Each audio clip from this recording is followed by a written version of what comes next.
was headed toward a career as a theater lighting designer, but veered off track and into journalism. He spent 5 years in the politics section of the Congressional Quarterly Weekly Report, then left to help start up a magazine about state and local government called Governing. He spent a couple of decades working there and also freelance for Mother Jones, Boston, Double Take, and elsewhere. He's the co-author with Bob Merman of the 25th anniversary history of Circus Smirkus, and for the past 22 years has worked with former Congressman Lee Hamilton, the 9/11 Commission co-chair, on a series of bi-weekly op-eds about Congress and representative democracy. In 2014, Rob helped get what eventually became Daily UV off the ground, then left it in March 2019. It folded at the end of December 2019, and he launched Daybreak at the end of February 2019. Take it away, Rob. Okay. Well, thank you. That was a thumbnail description of who I am. I can fill in any questions that you have as time goes on. I really appreciate your having me as a guest. I've been looking forward to this, although I have to say that I'm aware that I'm sandwiched between Chuck Worcester last time and Julia Griffin coming up, and that's an extremely daunting place to be. So I'm going to speak briefly about Daybreak and how it came about, and then I hope you'll have questions that either I know the answers to or can make up as we go along. And if you're up for it, that we can also talk about the state of local news in general, because I think this all fits into that. First, a quick introduction about Daybreak. I launched it at the tail end of February in 2019. Its first official version went out to 25 recipients. All of them were friends or acquaintances. And the way I thought of it at the time, and I think it's still mostly apt, although not entirely, is that it is a place for straightforward, useful information in a friendly voice that helps us feel connected to the community around us and doesn't waste our time. That's my elevator speech for it. These days, Daybreak's got about 9,300 subscribers. Almost 6,000 of them have signed on since the pandemic began. And I have some theories about that, but we can talk about that later. But I want to take a step back and explain how Daybreak got here. As Dave mentioned, I used to work for a new media startup called Daily UV. It was still around when I began Daybreak. I left it in March 2019. And in a sense, I began the newsletter both as a reaction against it and as an attempt to use some valuable insights, rather, I think that Daily UV provided and that we learned along the way there. And I'll talk about those insights.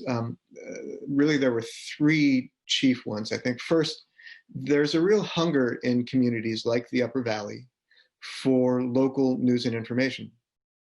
You know this. I mean, we depend on it to help us live our daily lives, to keep track of local government and businesses and community life. And I think in a real way to understand our neighbors. This is especially true if you think of news broadly. We're lucky here in that there's a lot of it around us. It's not just in the Valley News. It's on blogs that really talented people put together. It's on the listservs. It's on the Upper Valley Facebook group. These are all places where we go to learn more about what is around us. And so in a way that leads inevitably to the second insight, which is that local newspapers weren't back then and still aren't now in a position to satisfy all of the need. A good newsroom can excel at institutional coverage, at holding officials to account, and at giving a feel for what's happening in the region. But if you think for yourself of everything you know of that's happening in your town or in the towns around you, or in the two states around us, there's just no way a single newspaper can cover it all. And that's true even in the best of times. And these, for newspapers, are really very far from the best of times. The third thing I took away from my time was that local news ecosystems are fairly stovepiped. And that worked fine a quarter of a century ago, but it doesn't serve ordinary citizens and certainly newsreaders very well these days. So basically what I mean is the Valley News, as hard as it works to provide strong local coverage and to carry a few stories from regional publications like the Concord Monitor or VT Digger, it's still just the Valley News. The Union Leader does its own thing. 7 Days does its, VPR and NHPR and WCAX and WMUR. I mean, they all do their things. And then there are all the local organizations that maintain their own websites. And there are the arguments going on the listservs. And there are the talented writers and photographers running their own blogs and sites. And if you add them all together, you get a very rich picture of what's going on in the region. But that's a lot of work if you're just your basic news consumer. So when I launched Daybreak, I was really interested in two questions. One was there room in people's inboxes for local newsletter? And I knew that places that newsletters like the Skim or Quartz, or at the time there were various newsletters coming out from the New York Times. The national newsletters were getting pretty decent pickup. The Skim had gotten a huge audience by then, but it wasn't clear that people wanted a local newsletter. There were a few instances of them around. There's a company based in the South called 6 a.m. City that had I think at the time 3 going, and they had been seeing some success, but I really wasn't aware of very many examples of it. So that was the first question: would people respond? And then the second one was, could I curate enough good material in a way that would be appealing to read, that people would like it and read it? And so it was really an experiment. And at heart, I think it really still is. Every day I feel like I learn something new about what I'm doing. I had some basic guidelines for myself.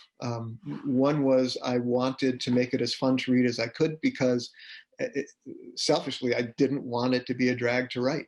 If you're bored writing your own thing, then it's a pretty sure bet that other people are going to be bored reading it. I wanted to steer readers to good stories in local news. I had too many friends who had just plain stopped reading the Valley News and other publications. And I thought of Daybreak as a way to say, look, here's stuff you should not be missing. I wanted to make it in my own voice and keep it slightly quirky and unexpected. That's my magazine background, because I think that every time you open a publication, there should be at least a few little surprises waiting for you, and they should be pleasurable. Over time, I figured out that one of the most important things that people were looking for was little moments that they responded to, and something to talk about with their spouses or friends or coworkers. That I think has been a really important piece of what has helped Daybreak be a success. So that's basically where it comes from. It's me getting up every day, putting together what I think of as a little mini magazine, with the weather and a link to a photograph or two. I should say one of the things that has surprised and pleased me hugely is the willingness of people to send in photographs. And Janice sent in a photo of a factory across the Mascoma River that was just, Janice, I mean, you remember it, it was so beautifully done, like my jaw dropped. So I thought, yeah, no, there's no question. Yes, people will love this. So that kind of thing has been just one of the huge pleasures of doing this. I put in music, I put in poetry, I put in information that I think will be useful or information that might be useful, and I put in information that's not in the least useful, but that I think people will be glad to know about. Daybreak is not in any way, I think, a substitute for a local newspaper.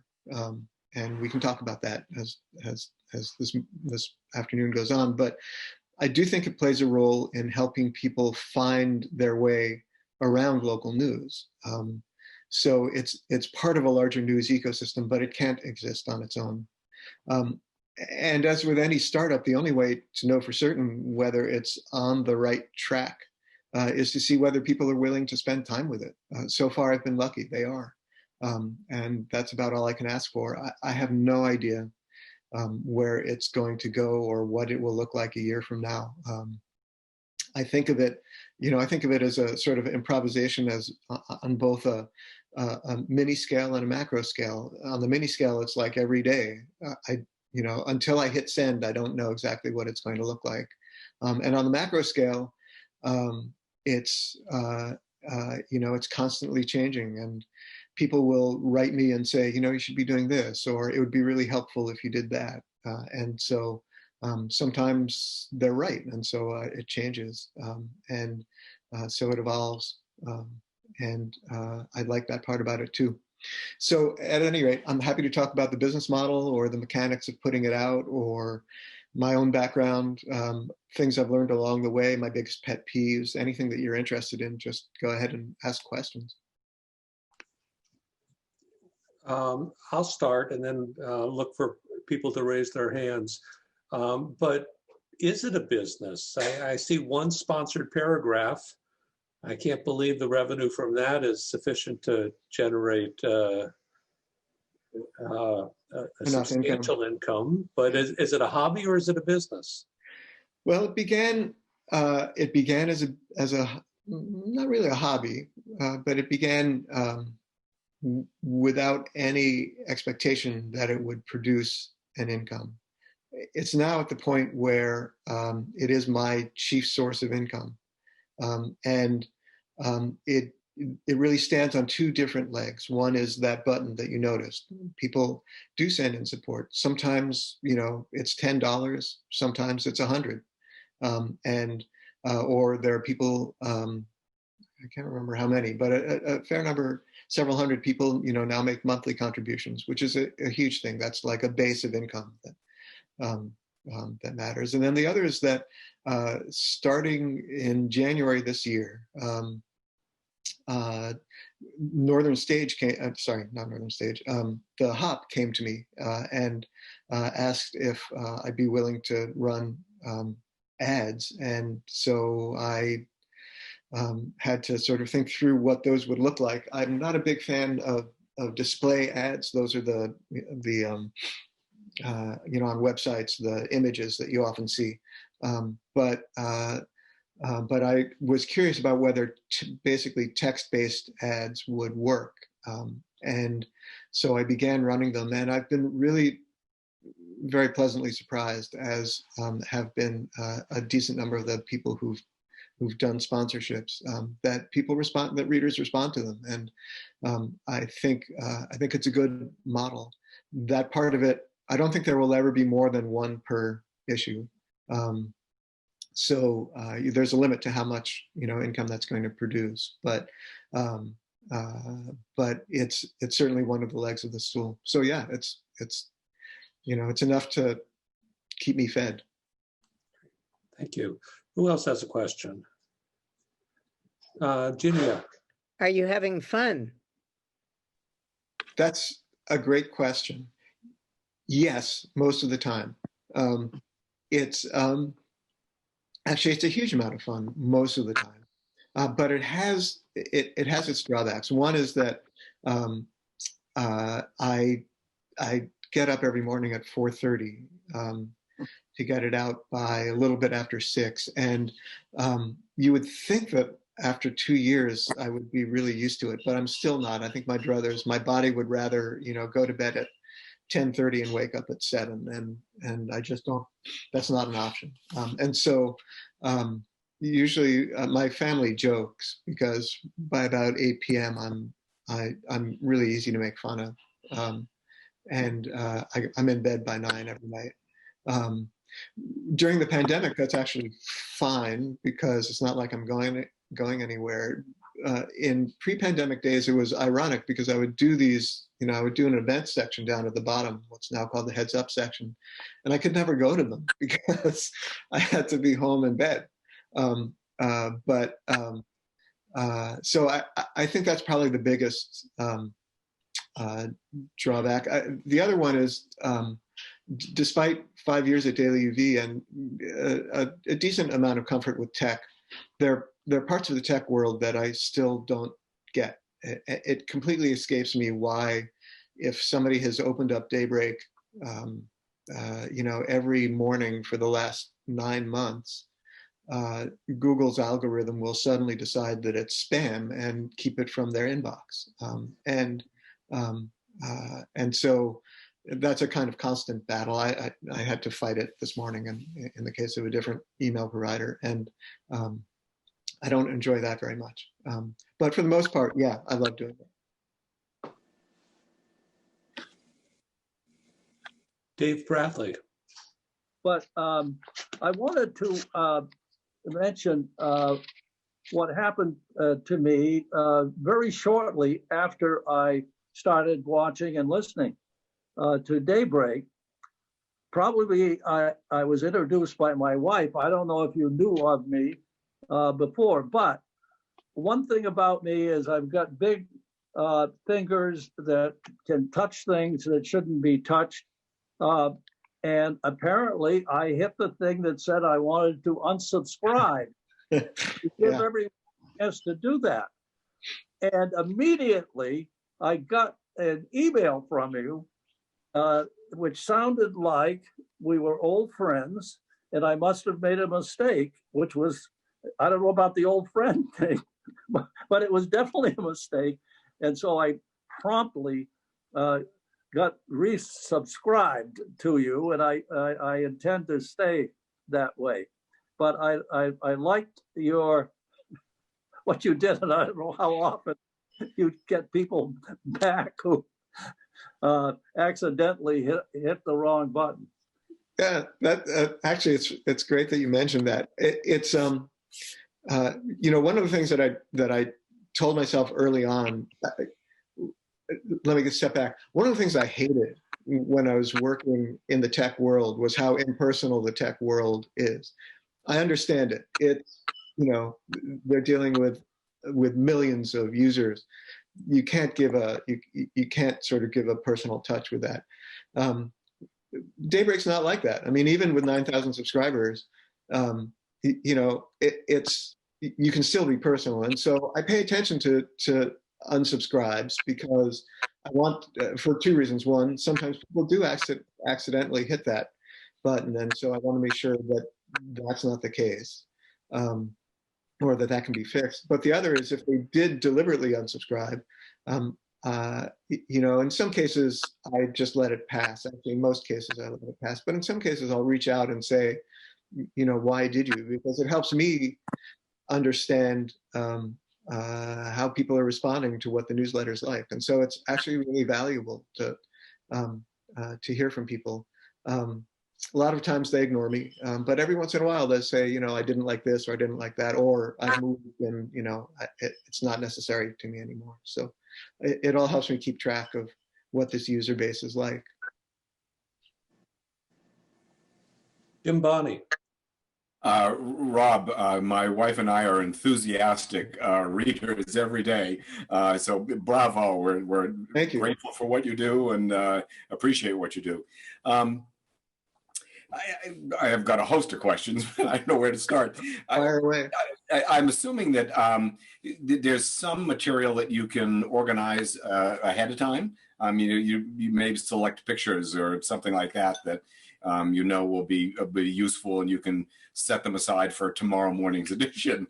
And I just wonder what percentage can be done a little bit ahead of time, and what percentage is done from between whatever your send time is, 4:30 and 7 o'clock or whatever. Yeah, it's it's actually evolved. When I first started it, I was still working at Daily UV. I had a full-time job on top of it, so I was actually getting up at about 4, and it was just whatever I could put together in 2 hours was it. But as time went on and it grew, and one of the nice things about about this world that I live in is that I can tell what people are interested in because I can look at click-through rates on different items within Daybreak. And so there are certain things like photographs did not exist early on in it, but as I started putting them in, I noticed that they far surpassed, interest in everything else. So they're now part of it. So as it expanded, it became harder to put together in 2 hours in the morning. So I began to do stuff the day before. The weather in general, the predictions, the forecast is going to stay pretty much the same, although I check every morning to see if there are changes.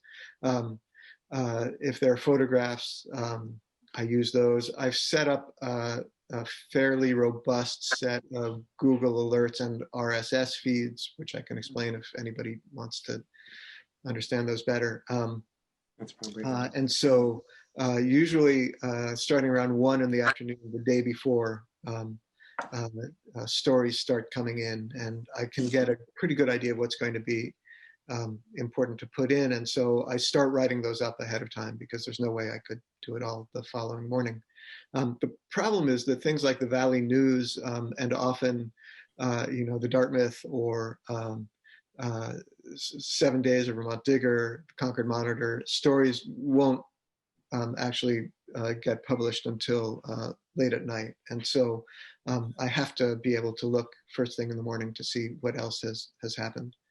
Same with state police reports and things like that. One of the things we enjoy is the chatty, good-humored, witty tone that characterizes much of the little paragraphs that you write. All of that's good fun.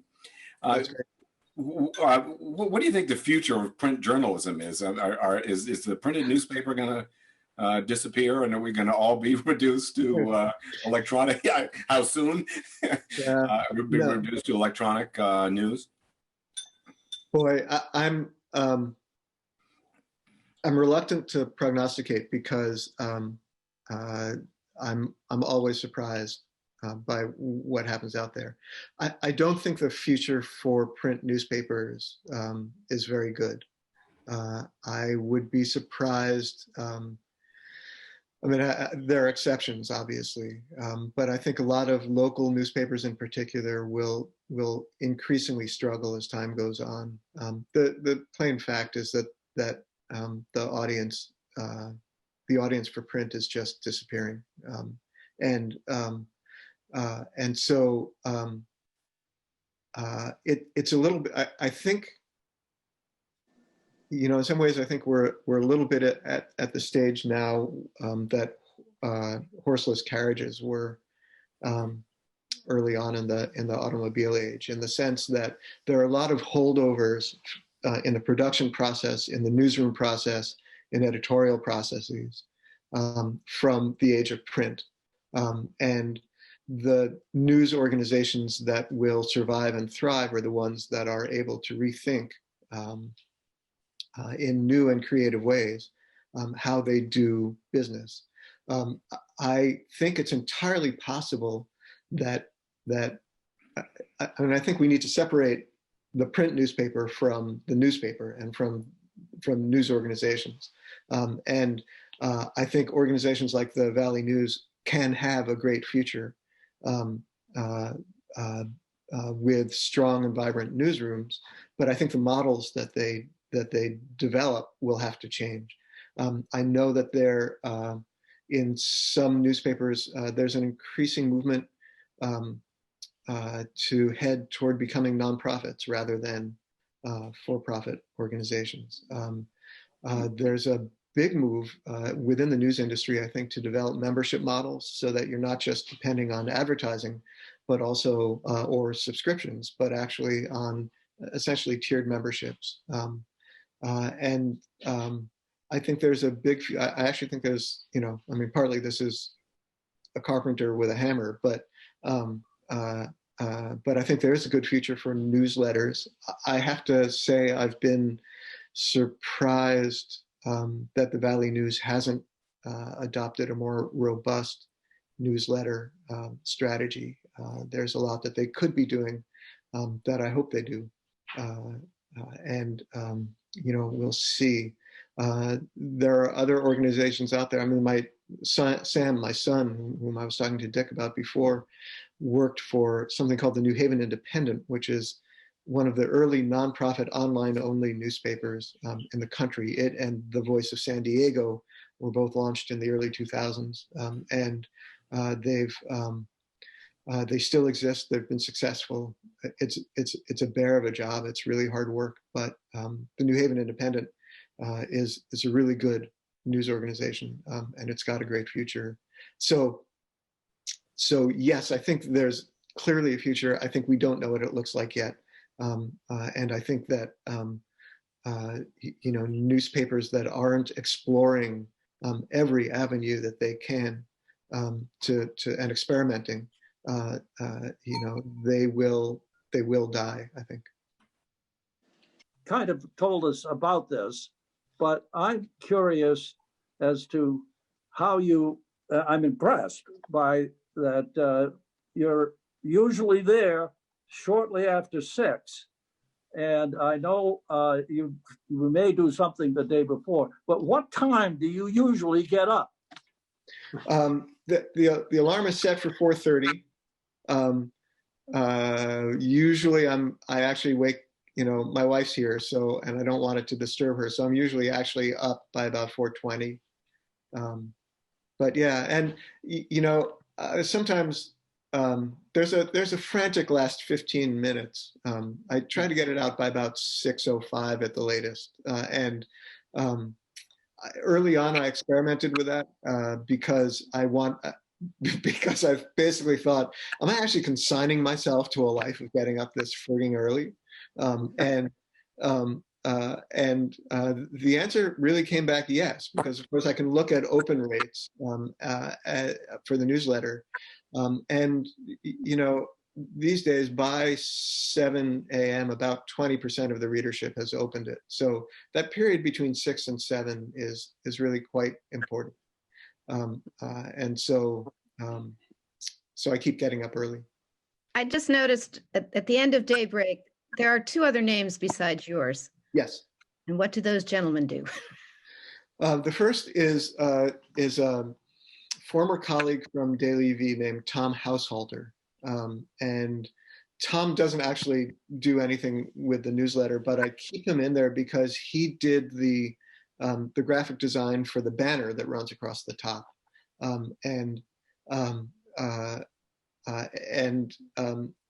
That came about really early on. I was looking for a simple graphic, found the coffee cup, gave it to Tom and said, what can we do with this? And so he designed the banner, that yellow, the typeface for Daybreak itself, and then the rising sun one and the landscape in the background one that I use. So I'm grateful for that. The other is the poetry editor, Michael Lipson. Michael is my best friend from childhood, growing up in New Haven, and we've remained close friends. And he's one of the most well-read people I know, and adores poetry. And at some point, I had decided that Tuesdays would be poetry day, but I was running out of things to look for. And I emailed Michael and I said, do you have anything you could suggest? And he came back with like 5 suggestions. And so I just said, okay, you're a poetry editor. Okay. Thank you. Rob, what a fantastic presentation. And you are such a valued, this Daybreak is such an important and valuable service for the Upper Valley. Thank you for publishing it. Thank you for coming and talking to us today. And best of luck in the future. I hope to see you around some more. It's been a huge pleasure. Thank you again for having me on. I really enjoyed it. And it's nice putting faces to some names. So thank you.